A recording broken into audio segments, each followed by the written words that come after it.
Hey guys, Jacqueline here with Zenith Home Loans here for another TCA Tuesday Total Cost Analysis Tuesday. So there's been lots of conversations about interest rates. Yes, they are up, but there is so much opportunity in this market to get a screaming deal on a home. So I have a really great case in point for you. So I don't want you to let the higher interest rates scare you into thinking you cannot afford a home anymore, because that is simply not the case. And here's why. There are still plenty of people who need to sell their homes, and so they're going to be listing them. And those people who need to sell their homes, they are going to be willing to negotiate. Their properties are sitting longer. We're seeing price reductions. We're seeing closing cost concessions, which creates opportunity for you as a consumer and for your clients who are trying to buy in this market. And the best analogy that I can put together for you is you can change your interest rate at any time when the refinance market creates itself again, which it will in a couple of months. Anywhere between 12 and 24 months is what we're anticipating, just because we obviously don't know what the interest rates are going to do. But you can't control the price of your home. And so what you can do right now is get a great deal on a home. And I have a really good example that I want to share with you that I worked through with a client today, because they can't decide whether or not they should move forward on this property. I said they absolutely should, and I showed them some comparisons. So this property was originally listed back in May of 2022, so this year. So just a couple of months ago, it was listed at $519,000. Now, at the time, their interest rate would have been 5.875, which would have given us a $3,328 per month house payment. And they were bringing 10% down. So about $61,000 for closing once all credits and everything were in there. Now there's been some massive price reductions that ended up being about 14% of the purchase price. Now our purchase price is at $450,000, and they've got an offer in right now at $450,000, so full list price, with a $10,000 closing cost concession. And so what that's going to do is obviously it's going to take our interest rate up to 6.5%, but our monthly payment's actually coming down by $212 per month because we're paying back a lower loan amount. So we went from a loan amount of $467 down to $405.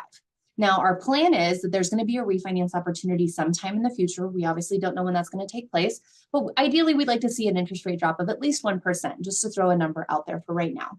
So that's going to take our payment down, or our interest rate down, from 6.5 to 5.5, which is going to take our monthly payment down $27.94, which saves us $533 over the original payment had we bought the house back in May. Okay. And now we're going to have more equity in the property. We're going to see equity values start to come back up. We put 10% down, so we're in a good equity position. And keep in mind, every single time you make a payment, you're making a payment to the principal as well as the interest. And so you're constantly driving a wedge between the value of the home and what you owe, which is what creates your equity. Now, I took that exact same scenario and I just assumed that the market's what it is. And so we want to see a future refinance on that 519 purchase price. So now I'm probably not going to see as big of a rate decrease because of the increase in rates. And I'm already at 5.875. So I just looked for an interest rate drop of 0.5%. It's going to give us a lower interest rate, but our payment's still going to be higher by $150 over, or excuse me, more than $150 over what the payment would have been on the property that we're going to buy now for $450,000. So yes, interest rates are higher, but that shouldn't scare you away, because property values, yes, they've come down. And the reason why they've come down is because we had to have some leveling out in the market. We were experiencing here in Colorado property value increases of anywhere from 10 to 25% in some areas. That's not sustainable. The normal property appreciation is anywhere between 4 and 9%, depending on the property, depending on location and things like that. So even though property values have come down, this seller is not upside down in this price because those property values jumped up so high. We're just not going to see as big of a return in a shorter amount of time. So we're just going to adjust back to a more normalized market where we're going to see normal property appreciation.